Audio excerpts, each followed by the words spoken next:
Gipangunahan mismo ni DOH-9 Regional Director Dr. Joshua Brillantes ug Zamboanga City Health Officer Dr. Dulce Amor Mirabite ang pagtunol sa mga certificate ug mga cheque sa mga midaog sa gihimo nga contest nga social media search for fully immunized chikiting. Nga paagi kini sa DOH sa pag-agni sa mga ginikanan aron mapabakunahan ang ilang mga anak edad 0 to 59 months alang sa oral polio virus vaccine kon OPV ug 9 to 59 months usab alang sa measles ug rubella vaccine aron dunay proteksyon ang mga bata uban sa temang chikiting ligtas sa dagdag bakuna kontra polio, rubella at tigdas. Upat sa 5 ka mga winners ang mingtambong sa awarding ceremony nga gihimo sa City Hall sa Zamboanga.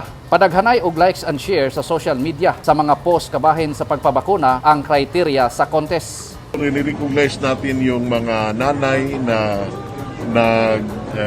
nagdala ng kanilang mga children for vaccination, and yun nga, kung narinig nyo na may like sa social media, sa Facebook, may maraming share, because this will create a information and madadala yung mga, especially yung mga kaibigan nila na dapat magpabakuna. Sa report ni Dr. Joshua Brillantes, 60% pa lamang ang nabakunahan sa rehiyon kun 223,782 ka mga bata. Positibo ang DOH nga makabot nila ang 95% nga target human sa bulan sa Mayo.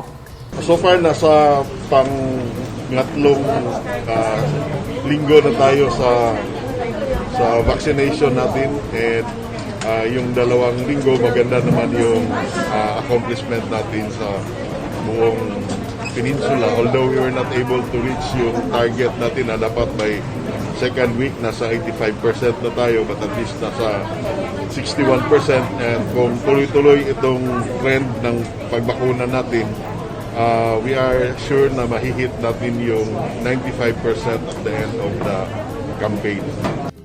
Nagpadayon ang house-to-house vaccination sa DOH, city health personnel o mga barangay health workers sa Rehiyon 9 o gidasig ang tanang ginikanan nga dili mahadlok sa iturok nga bakuna para sa mga bata.